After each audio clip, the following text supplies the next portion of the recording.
Elon Musk's XAI sued, claiming that OpenAI and Apple's integration of ChatGPT into iOS unfairly locks competitors out of the competition. We have hard data that is pretty conclusive hard evidence that AI is in fact reshaping the job market in ways that aren't looking so great. Better answers with fewer tokens. That's what new research from Meta's Fair Lab is showing how to make happen. What about professors cheating, letting AI do their grading work? Anthropic is trying to answer those questions. How about giving AI control of your current browser? Anthropic just asked 1,000 power users to try exactly this. Microsoft just dropped Vibe Voice, the new open source text-to-speech model that pushes the limits of long-form AI audio. Google just rolled out a major upgrade in the Gemini app, powered by a new DeepMind model, Nano Banana. Researchers at the Chan Zuckerberg Initiative just introduced RBio-1, a biology-specific reasoning model designed to help scientists tackle some of the toughest problems in biology. What happens when rival AI labs red team each other? What if AI could literally rewind the clock on aging cells?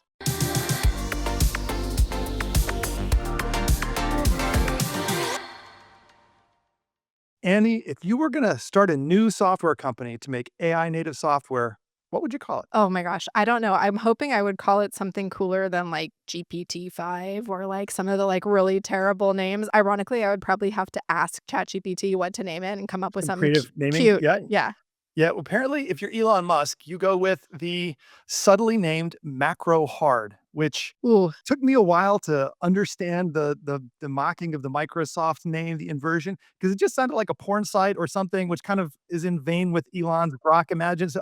But I was like, he's just leaning into the too cute by half thing a little too hard. But that's apparently XAI going to start an AI native software company, and they're calling it, maybe as a joke, maybe not, only on Twitter so far, macro hard. So, Okay, well, in answer to your first question, what would I call it? I can confirm that I would not call it that.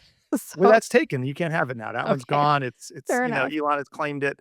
Okay. No macro hard for Andy's next software company. But Mm-mm. yeah, anyway, I thought that I just couldn't not lead with the Elon coming into the AI native enterprise SaaS software space with the macro hard.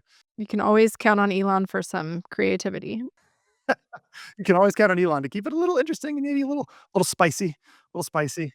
While we're talking about spicy and XAI, this one's going to go in a different direction, I promise. Thank God. They did raise an interesting question this week, whether or not Apple can set the default AI in billions of devices. If they can, what does choice really mean for everyone? It's an interesting question. Interesting question. So this question came up as Elon Musk's XAI sued in a Texas court, claiming that OpenAI and Apple's integration of ChatGPT into iOS, so not just the downloading in the App Store, but the actual integration into the operating system, essentially unfairly locks competitors like Musk's, of course, Grok chatbot out of the competition. Are they actually locked out? Like, is Grok somehow excluded from iPhones or excluded from the App Store? Nope, they are not. So they are able to be in the App Store. I think Elon has occasionally complained that he thinks Apple is rigging the rankings and other things where Grok should be shooting up to number one and it only makes it to number three on a new release. And he's like, oh, see, they're cheating us. But in this case, he's really arguing about more of the direct integration into Siri, more of the direct integration into the operating system level things where they're really partnering with OpenAI. So not talking about so much that they're locked out of the phone, actually locked out, but that they're being disadvantaged by the deep integrations of OpenAI into iOS. This is sort of like a weird thing because, like, obviously all companies have partnerships with other companies, and it seems like he's like just maybe like sad that he wasn't invited to the table, but like he's reacting with it with a pretty strong accusation in court. And I'm assuming that comes with a price tag that he's requesting. But it's Elon, so it's not a small one. They're asking for billions of dollars. Lawsuit claims that the partnership creates an illegal moat, funneling hundreds of millions of iPhone users directly into OpenAI's ecosystem, and that should be worth billions of dollars. Apple, of course, fighting back, claiming that its store is free and fair and free of bias. And so we'll see what happens there. It does remind me a lot of some of the ongoing Google Play Store, Apple Store litigation, people being locked out of phones as Google unfairly integrated into Android. And I think one of the challenging things is, like, as a user, I really want there to be something better than Siri integrated into the operating system, and it can't be 10 things. So we'll see. There's talk about a user choice screen for search in different web browsers in Europe and other places, and will that really help? So we'll see what they come up with here if XAI succeeds, if Apple decides to break down and give some options or something. But I will say it seems like a lot of these things are not in the vein of making a better experience for the users so much as distributing the profits of the industry in some way that some players feel to be more fair, which is interesting take.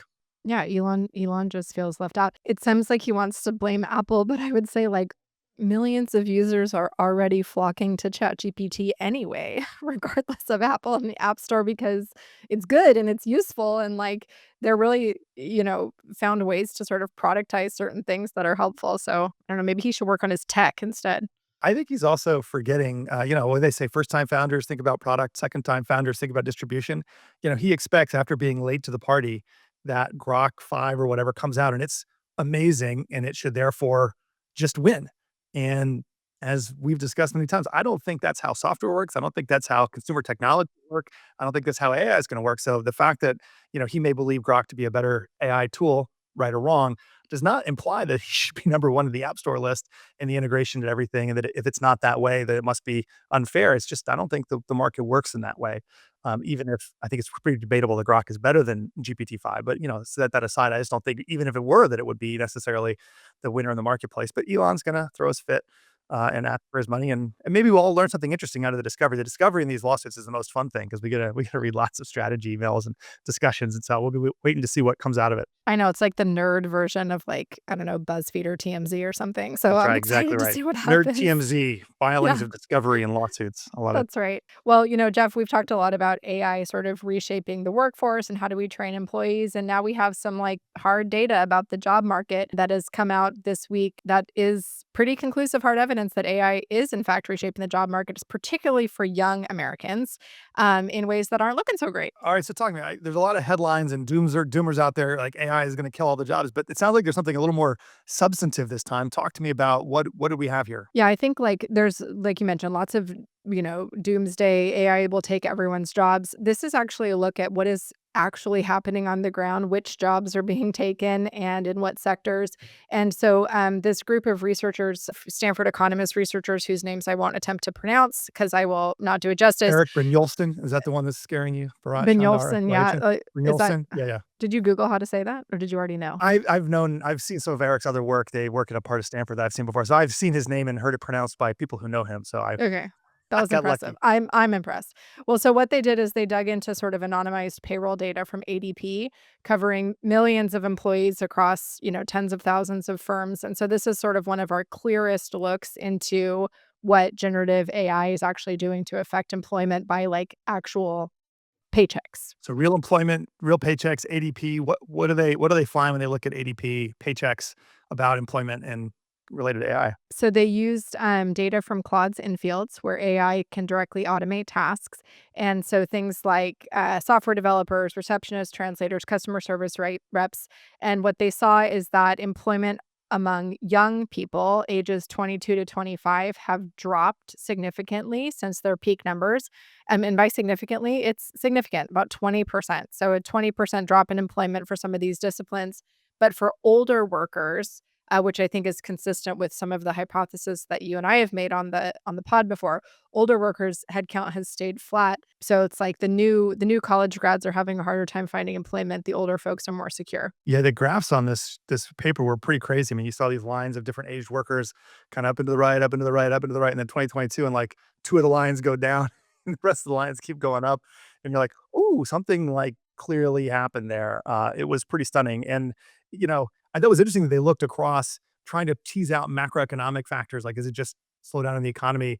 They were able to look at fields that were highly automatable versus fields that were non-highly automatable by AI, where AI served as an augmenter, and they didn't see the same effects. Now, their industry was kind of really isolated to the fields like really call centers and software developers were two of the key ones where, AI can really take the role of junior employees, and that seems to be what it's doing. It seems to be what it's doing, and I think this is like a real risk for the future job market because what we're actually seeing is that older workers have skills that are traditionally developed on the job. So, like in school, you learn all the hard skills that get you the job to do the like entry level coding and whatever the sort of younger, traditionally age 22 to 25-year-old folks are doing. But then the workforce is where you learn to like collaborate with humans and work cross functionally and lead a team and all of this type of stuff. And we actually still need people doing those jobs. So AI is taking the baseline jobs, but the problem, it's going to be a chicken and egg kind of problem where like in order to get those higher level cross functional collaborators, we usually build those skills at work. And if we are not hiring people and building those skills, Yeah. where is that gonna come from? So it's gonna be an interesting thing to sort of watch, unfold. I actually had a conversation this week with a colleague, and she's a mother, and she has a son who's about to, graduate from a pretty top tier university with a computer science degree, and he's stressed. He's like, "I don't know how I'm gonna find a job. I'm very concerned. Maybe I should have majored in something different," which, of course, 5 years ago, computer science was, like, the hot thing. 10 years ago, it's like that was the guaranteed, Golden ticket. Yeah. yeah, guaranteed gold ticket, and now some of these kids are like, "What am I gonna do with my computer science degree?" It's real. I mean, the unemployment rate for recent grads among computer science grads is higher than for recent grads generically. And that's kind of like, it breaks my mind to think about that as someone who graduated with a computer engineering degree in a time when that was like, which job offer do you want to take? Not, can you get a job? So it's kind of crazy. And I do think it points to, I was also reading this piece about cheating in colleges and use of AI and the kind of despair among many professors. And really, a CS professor was telling kids, if you're doing all your homework with ChatGPT, A, don't do that. But B, like, do you think you have an employable skill if all you did was paste the assignment into ChatGPT? Like, you better be better than that. Otherwise, you're just going to be replaced by ChatGPT. But I think it does point that both the schools and the students need to find ways to, if the future of software engineering is being able to manage multiple LLM agents doing different tasks and understand the architecture and the choices and to direct them. Maybe we need to be teaching that earlier in these people's life cycles, and we can't rely on your first 5 years of employment to teach you that because you may not get that job. And so, how do we push some of that learning back into the educational system so that you can come out of school ready to manage a team of 5 AI agents doing coding work and QA for you, and you can actually be value add in that way. It'll be interesting to see how we adapt because this does seem like it's a real problem in these industries, and probably the number of AI automatable job roles is probably not going down as models get smarter over time. It's probably going up, and so it's only going to become a larger problem for more types of people. Yeah, we got work to do to figure out how to solve this problem. But the good news is there were actually also areas where there was some bright spots. So there were some areas where jobs that used AI more as like a helper to augment something rather than to automate or replace it. So like think certain healthcare roles and things like that. Employment for young folks in those fields has actually grown faster than average. So like in theory, the augmentation effect is leading to more productivity, and then more productivity means that they can hire more people. So there are some areas where the use of AI is actually leading to more jobs, and then others where it's not. And the key is, are you using it to automate or are you using it to augment? And so that's an interesting sort of distinction to think through, and maybe to sort of speculate about which jobs are going to be augmentable versus automatable. Or how the jobs up level to the point that they're augmented with AI, not replace. I mean, I think that's what you'll find is one junior developer becomes 6 junior developers become one experienced developer with AI. How do you find those roles, expand those roles? It'll be interesting. Yeah, for sure. Well, we'll switch gears here to a little bit more of a technical discussion, but better answers with fewer tokens. That's what new research from Meta's Fair Lab is showing how to make happen. So this was a pretty interesting one, I think. Very cool. Tell me about it. So deep think with confidence, or DeepConf, I like this name. We always talk about the names here. That's a DeepConf, nice name. Was introduced in a paper by Meta AI researchers. And here's the basics. It tackles the inefficiencies of traditional parallel thinking in LLMs. Think methods like self-consistency that generate lots of different reasoning paths and then often do majority-based voting on which reasoning path is the best.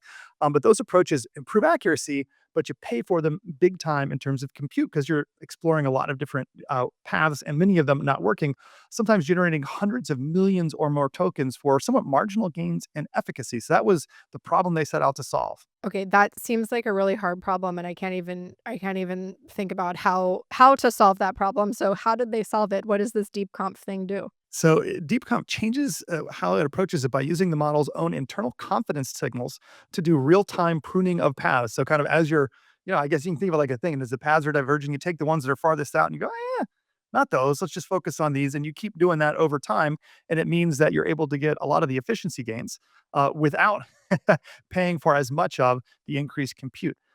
So this works really well. It can be dropped on top of existing systems. Meta's shown an integration with VLLM, so one of the open source models. So you can kind of use this mechanism on top of current thinking models, and it really just been able to show pretty impressive improvements in accuracy over standard reasoning approaches without like huge compute costs. Got it. So like I ask it a question, it has 10 different paths that it's going to investigate. It used to sort of like run down all of those paths and then pick one. And now instead it like assigns a confidence score to how likely any path will actually lead to answering the question, and then it sort of doesn't even along the run way. down the paths that are That's right. yeah, If you go off track, it's like, well, this one's we're off track yeah. here. We're not going to go that route. Let's focus in on these ones that make the most sense. And so you can Jeff, get I to, desperately wish that my own brain could do that. That would be so useful. Like, seriously. yeah, I think we all wish our brain could work a little bit more that way. Maybe we'll figure out how to put this back into neurobiology later. Oh my goodness. Okay, so give me some numbers. How much of a difference does it make? Yeah, so on some of the benchmarks, they DeepConf hit up to 99.9% accuracy in one of the coding benchmarks the math benchmarks AIM 2025. And it did so by while generating tokens up to 85% fewer compared to full parallel reasoning models. So that's a pretty huge efficiency gain. And it kind of points me to both the increasingly we're seeing so much compute time and innovation going on, not just the training and bigger data and a new model, but like what do I do post training at time of answering to get better answers and more efficiency, and the fact that like this whole like model is done, we just need to throw more data at it seems to be wrong. We're seeing real innovations and architecture and approaches, and we don't really know which ones will win. I can't tell you this will be the thing, but I think something in this vein is going to become normal for these models because 85% efficiency when nobody can get as many NVIDIA GPUs as they want is a pretty big deal. That's answering twice as many people's queries on the same hardware or for half the cost. That's a pretty good deal. I think we'll see a lot of people trying to get this kind of efficiency in their reasoning models. Yeah, that's pretty cool. Exciting development, and like you said, we'll see where it goes. Well, we have talked so much about using AI to cheat, and we've always looked at it from this lens of students and how do we make sure a student is not cheating? What about professors cheating? Are professors sort of quietly letting AI do their grading work, or are they just using it to sort of kill paperwork? Anthropic actually is trying to answer this question. So they analyzed about 74,000 anonymized Claude conversations from higher ed accounts. These were from this year, May to June 2025. And then they found that professors were really using AIs in a few different ways, one of them for actually grading. So, pretty interesting. What were the main ways professors were using AI? I'm kind of curious, just generally, what are they doing? Okay, so the majority, about 57%, so a little more than half, are using it to actually design curriculum, which seems like It was a good use pretty case. obvious use case of like, okay, here's my curriculum. How do I get it to land with my students? So on and so forth. 13% using it to support whatever research that they're doing. So they're doing their own, research on a topic, using it to support it. And then 7% actually using it to do assessments of student work. And so that, of course, is the most controversial. About half of those use cases were sort of automation heavy, like grade this work for me as opposed to just like just give me feedback and give me things to think about. So, and when you think about the numbers we're talking about 74,000 tests, and then 7% and then half of those, that's like a pretty decent chunk. Yeah, this is kind of crazy to me that people think it's not reliable to grade and yet rely on it to automate their grading more so than other things. And kind of just ironic given how many professors are pushing back on the uses of ChatGPT. I mean, I hear this from students all the time. Why are you telling me I can't use an LLM to do my homework when you're using an LLM to figure out what it should be and to grade it? Like, what kind of standards is that? What kind of double-sided expectations? Like, what's going on here? So this is I thought really interesting to kind of pull the covers back on this and see this level of use. Still, I mean, not a majority, right? It's a smaller percentage of people using it for grading, but when they're using it, they're just going, I don't want to read this essay. Tell me if it's an A or a B. Let me know what's going on here. The interesting sort of somewhat bright spot is that so Anthropic in this study distinguished between augmentation work. We just, we're talking about this augmentation versus automation, where augmentation work is like, here's a creative work, help me think through what is good, bad, etc. Versus automation work, which is just like, here's this thing, grade it for me. And so, and you could see how like augmentation would work well for papers and essays and, design stuff, but maybe automation is okay for things like, finance and math work. I don't know. So it'll be interesting to see like And no one wants to fill out an expense report. Professor can get their expense report filled out by ChatGPT. They're very happy.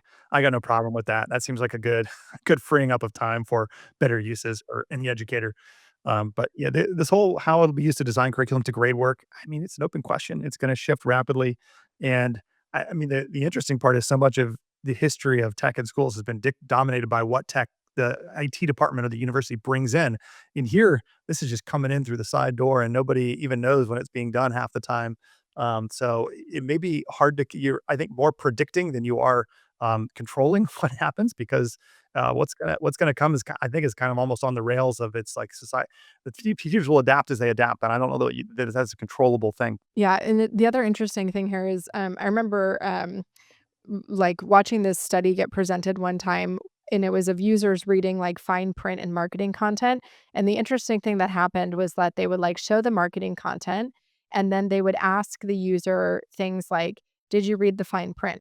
And 100% of the users would be like, "Yeah, I read the fine print," but then they would track their eyes and, like, their clicks and all this stuff, and it turns out, like, nobody was reading the fine print, but we all know we're supposed to say that we did, and we saw the same thing here with this Anthropic thing where, like, a lot of these people are pushing more towards automation, like, "Do this work for me," but then when asked, they're like, "No, no, no, that's not okay, I'm not comfortable with that." So there's sort of this, like, values versus behavior gap where people know the right answer is don't do it, but then it's just really tempting to do it, and you take the shortcut. Same problem students have, right? They know it's not right to have ChatGPT write their essay, just revise it. But when you're running late, it's it's the thing. It's the path of least resistance. That values behavior alignment. I mean that gap and how you close it. I think that'll be a fascinating study and set of practices over time. Yeah, totally. Well, while we're talking about trust, if you're not ready to trust an AI native full browser like I've been doing with Comet, how about giving AI control of your current browser? Would you be up for that? It depends on what AI. Am I giving it to macro hard or something else? I don't know any AIs from MacroHard yet, but Anthropic just asked 1,000 power users to try exactly this. They're piloting what they call Claude for Chrome, which is a Chrome extension that gives its assistant limited permissioned control of your browser. Think reading a page, clicking a button, filling out forms. It's in a controlled preview invite only with just 1,000 users for now. But it does seem like this is kind of the direction. Okay, interesting. I think I actually probably would give Claude my control. Wouldn't give it to Grok. I might give it to Claude. But so is this different from the sort of computer use screen control? Yeah, so the earlier computer use feature could see your screen, but and kind of operate the computer a little bit, but this one operates inside the browser, so it can see the sites you're seeing. And honestly, most of us spend most of our time working inside a browser. I mean, I've actually, because of some of these tools, taken things that are not browser-based apps or that I use as a native app and just done them in the browser because it can really do things. So, Anthropic for now says it's blocking high-risk categories, financial services, pirated content, adult. Maybe it's blocking Grok, imagine, because it's still content generation.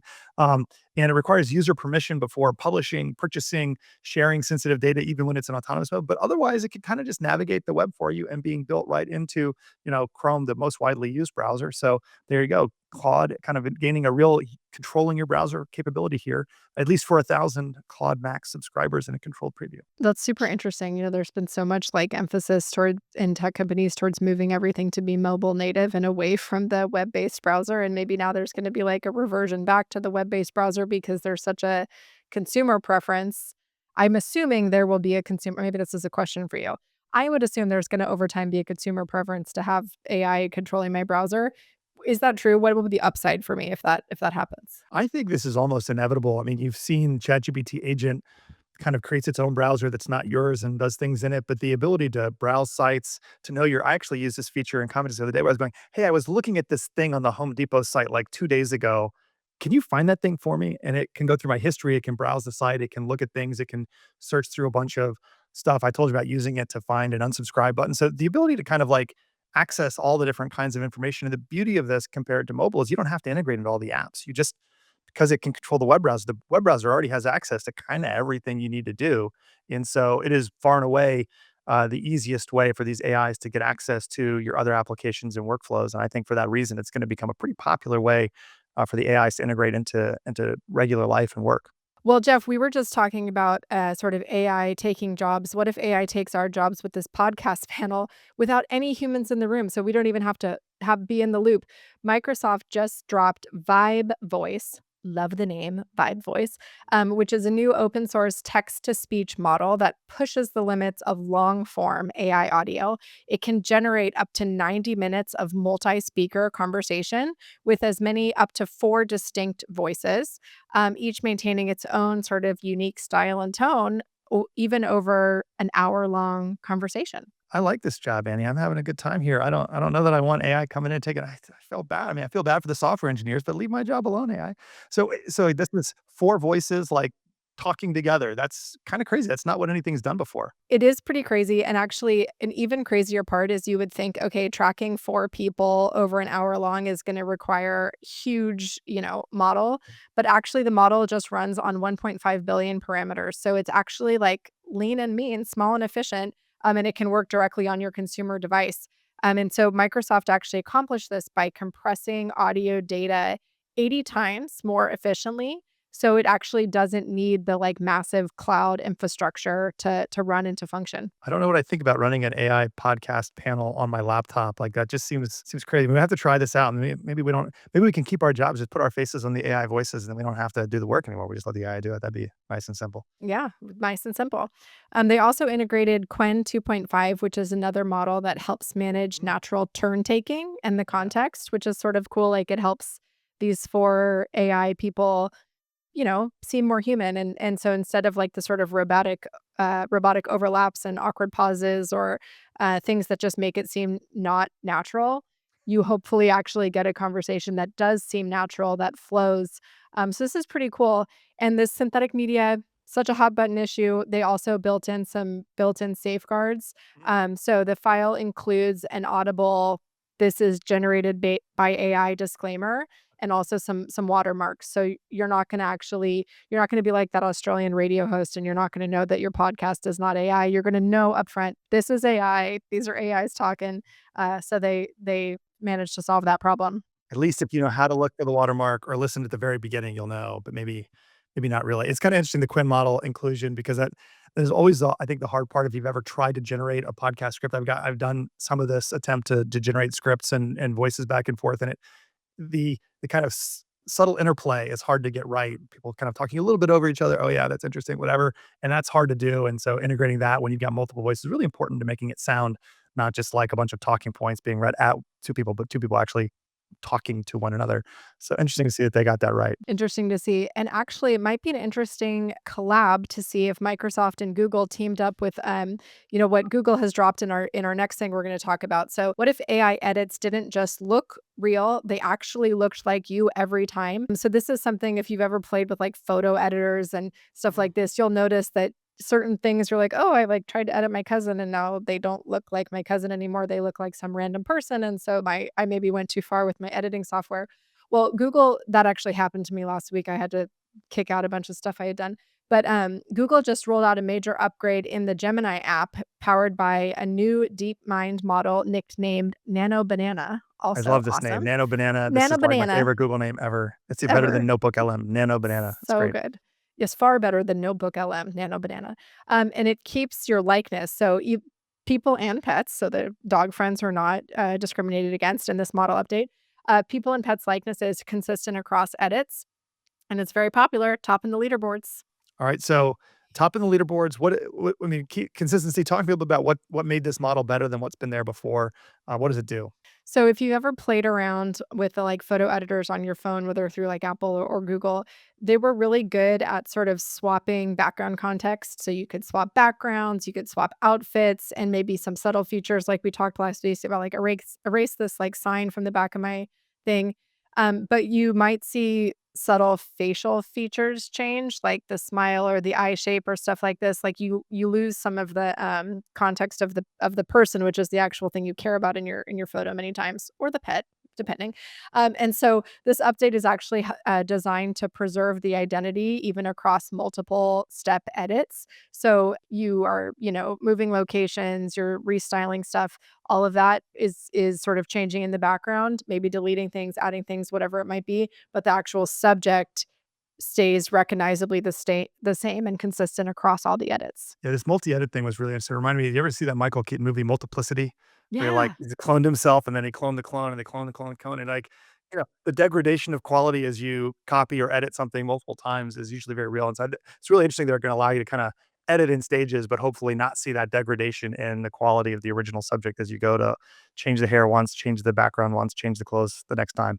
But you can actually Yeah, it'd get be that all. super cool.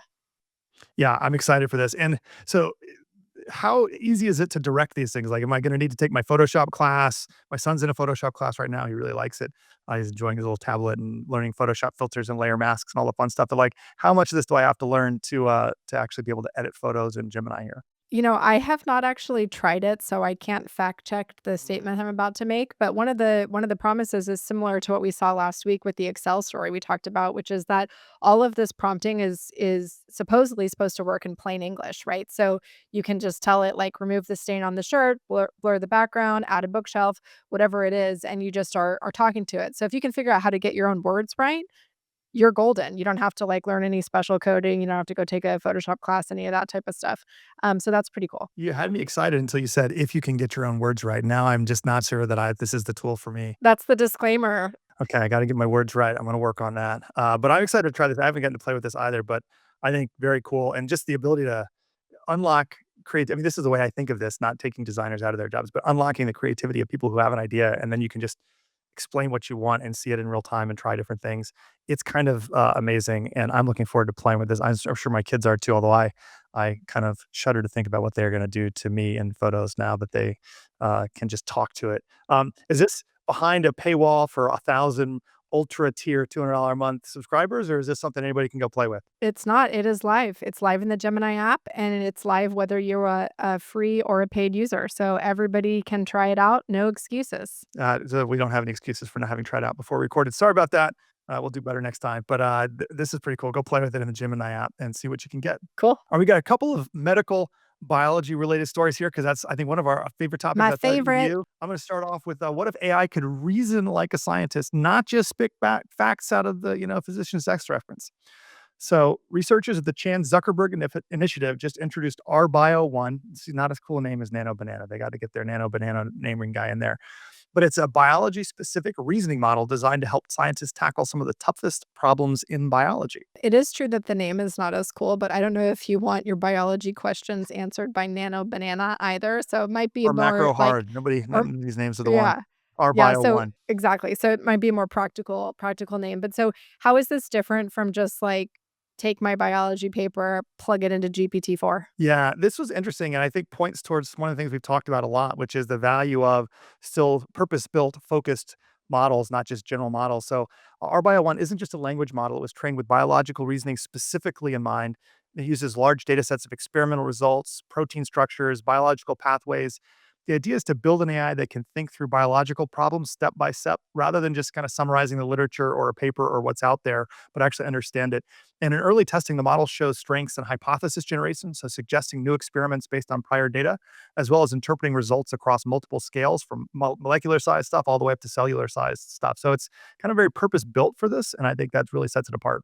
So I think, going back to the, conversation we were just having about augment versus automate, this is not an automate, replace scientist type of model. This is a augment, act like a research partner type of model? Yeah, that's exactly right. I often tell people one of the best ways to think of an LLM is as a thought partner of some sort. And this is really a research thought partner for scientists, helping them connect the dots across massive volumes of data, things that might take a long time for you to sort through, all the different kinds of literature. It kind of knows all these things. It can help you reason through and really be a thought partner in the lab. They hope this will accelerate everything from drug discovery to basic cellular biological research. And because it's being released by the Chan Zuckerberg Initiative, which has a strong open science focus, our Bio One will be accessible to researchers, not just in big pharma who can pay for it, but potentially to lots of different researchers and universities around the world, leveling the playing field for smaller labs and startups in biotech to be able to take advantage of some of the most advanced biological reasoning out there. Very cool. Well, this sounds very exciting and promising. Yeah, this one was very exciting. I mean, as is our next story. While we're on the topic of biology, I got to keep going because I love bio. So, what if AI could literally rewind the clock on aging cells? Oh my gosh, sign me up to be a beta tester for this one. I know, Tell me put about that it. right here in the face right Yeah, now. We're 20 exactly. again. So OpenAI just dropped a fascinating case study with a biotech startup called Retro Biosciences. Together, they used a custom AI model. So again, a little bit custom here, not just plug in ChatGPT in, but they use it to redesign the proteins that can turn regular cells back into stem cells, those cells that can kind of turn into any kind of cell in the body. And the results are pretty jaw-dropping. Okay, that is a little bit mind-blowing. Take a regular cell, turn it back into a stem cell, and then give me some background on this stem cell transformation, like, what happens? So back in 2012, a Nobel Prize was awarded for discovering what are called Yamanaka proteins, which can reprogram aging cells into stem cells. So that's pretty cool, but they found them, right? Retro and OpenAI built a special model called a GPT-4B Micro, B probably for biology, though. You never know what they just throw letters onto these things over at OpenAI, just make them a little different. But instead of training it on internet text, they trained it on biological data, and then the AI redesigned the proteins, and the newer versions worked 50 times better than the original Yamanaka proteins they were trained on. So, like, they found a way to improve the thing we found in nature by a factor of 50, which feels pretty good. I like 50. I mean, anything you can improve by 50x seems like a pretty good improvement. Yeah, this is wild and impressive. My mind is sort of blown. Yeah, my mind was blown too, and it just I don't know, it always gets me so excited to see custom built models in areas of research that are really relevant to the problems facing the world and accelerating, not doing things necessarily for people, but accelerating our ability to say, "Hey, here's an idea. How would we do this? Here's a thing. How do we make it more efficient? How do we find a better way or a better approach?" And both of these kind of medical, biological related stories this week pointing towards how we can accelerate discovery in the field of medicine. That feels like it's got to be a net positive for humanity, much better than anything coming out of a company called Macro Hard. So we're gonna be fan of this. Super fascinating to think about too. Like, is there? I mean, obviously, this could actually be the fountain of youth, but of like kind of rewinding the clock. Is there going to be a future where you can pick like, I want to, 5 years less, 10 years less. Like, you have to pick your biological optimal point that you get to rewind your cells to. What would you? This is a tough question. What would you pick? This is a great question. I don't know. Like 25, like that would be pretty good. Yeah, Like the I don't know. health of a 25-year-old. Like it's not about the like vanity, but just like having your cells be like healthy again to that youthful I age, might go early 30s. I might go early. I don't know. early If I don't know if 30s. I want to go around looking like a 25-year-old who doesn't know what's going. I Like don't know, not look like a 25-year-old, just feel like a oh, 25-year-old. that'd be awesome. I can I know, right? play You get tennis to like a keep the 25-year-old wisdom again. I'll of feel even better. Even feel better. 25, but you get the wisdom of the I won't disclose how many more years you've been accumulating wisdom. I like it. Few more, yeah, So, few more gray hairs than most 25-year-olds have in my head right now. So let's say my me kids anyway. me too, sadly. All right, well, to bring us home, our last story. What happens when rival AI labs red team each other? This is a big shift from the Love biology. this. Sounds Happy, great. yeah. This is actually a cool story. So, OpenAI and Anthropic just released parallel safety reports where they each ran their own internal alignment tests on the other's models. And so they put some models to the test. Basically, Anthropic testing GPT 4041, O3, and O4 Mini, and then OpenAI evaluating Claude Opus 4 and Sonnet 4. So And we pretty should say this interesting. done before GPT-5 came out, so they didn't include 5, but, got the 4 out there. So what this is kinda cool. I love this idea of, like, each of the you have got your own alignment practices, but how do I apply it to the other guy's model and see what happens? What do they find? Perhaps unsurprisingly, since Anthropic has always sort of like touted itself as being safety first, Anthropic found that GPT's safety protocols didn't always pass muster. Interestingly, OpenAI's O3 had the strongest sort of aligned behavior, but the newer models like GPT-4 and GPT-4.1 were more willing to sort of cooperate with the harmful requests and trying to break it. Claude's models performed well on avoiding the harmful tests on all of OpenAI's testing, which is consistent with the results that they've put forward internally, like internal studies they've done that they've published as well. So that was good to know. Their internal studies are not fake news, as they say. I thought this was a really cool, way to approach this. I mean, I don't know if this is industry trying to get ahead of regulators, telling them how to do red teaming and whatever, but sharing that red team practice, I thought very cool for 2 of the largest labs and not so surprising for Anthropic, maybe given their focus on, kinda safety, but very interesting to see OpenAI do this. Were there anything else interesting you took away from watching this or seeing the results? Like, what anything other than, like, OpenAI was a little I mean, it didn't surprise me that the thinking models did a little better job, like, they're generally better able to align with users' requests and therefore system prompt and generators' requests, but what else did you see in here? Yeah, I think, well, you see this sort of you see the in the wild trade-off that actually model developers are having to make between speed and user expectation and safety and all this stuff. And specifically what I mean by that is that OpenAI relative to the Anthropic models, OpenAI will answer more questions more quickly, but it also comes with the trade-off of higher hallucination rates. So they get more answers wrong. They also get more answers right because they just answer more questions. And so that is an interesting trade-off where like It really has. yeah, they've chosen to be the sort of safer model, but it's gonna come with sort of a more limited universe of stuff that it's willing to answer. OpenAI will answer pretty much anything, it just won't always be right all the time. So But a lot of the stuff that will answer that Anthropic won't, it is right about. So it is, yes. that trade-off of, is it more useful to be told, "I don't know," more often, or to be told, the correct answer more often at the cost of a few wrong answers? That's, it's not clear. It's not an obvious answer what the right balance is between those 2 things, and this is something those companies struggle with all the time, and you can kinda see the different approaches very clearly in the results of this testing. Yeah, I think the only obvious answer that I would say here is that it is obvious that it's good for them to release these types of studies so that Eh. consumers can make informed decisions. Like, if I'm just doing research asking about whatever and I want fast and prolific, like lots of answers, GPT is my go-to. If I'm doing something that's a little bit more sensitive and I really need a high degree of accuracy, Anthropic should be my go-to, Claude should be my go-to. And so it's helpful to actually know that context so you can think about when you're going to which model or why you might wanna pay the $20 subscription to have both, that type of thing, right?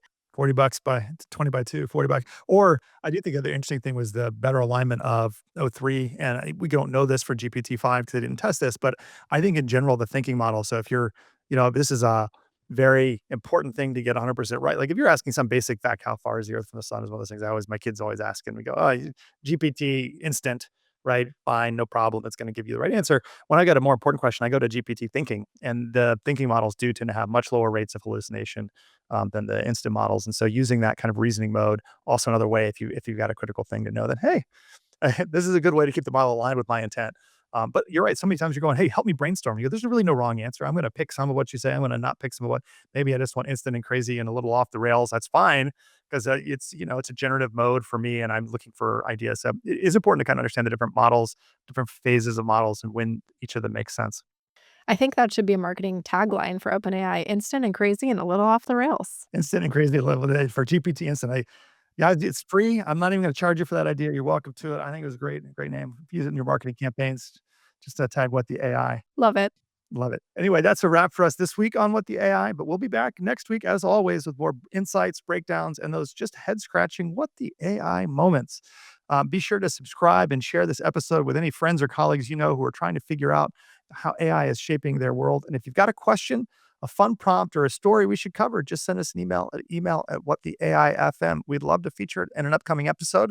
Until then, have a great Labor Day weekend, and I'll see you next week, Annie. See you next week. Ready to expand your AI knowledge? Want to become the go-to AI expert in your organization? Take the next step with Upstart's AI certification for financial services. This comprehensive course simplifies the fundamentals of artificial intelligence for financial services professionals. Both the course and this podcast are brought to you by Upstart, whose leading AI lending marketplace connects millions of consumers to banks and credit unions that leverage Upstart's AI technology to deliver superior credit products, from personal loans to auto loans to home equity lines of credit.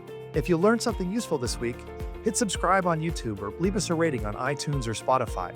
Your support can help others discover What the AI. And finally, share your biggest AI questions and insights with us at email@whattheai.fm. We really do read every message, and we do our best to cover them all on the show.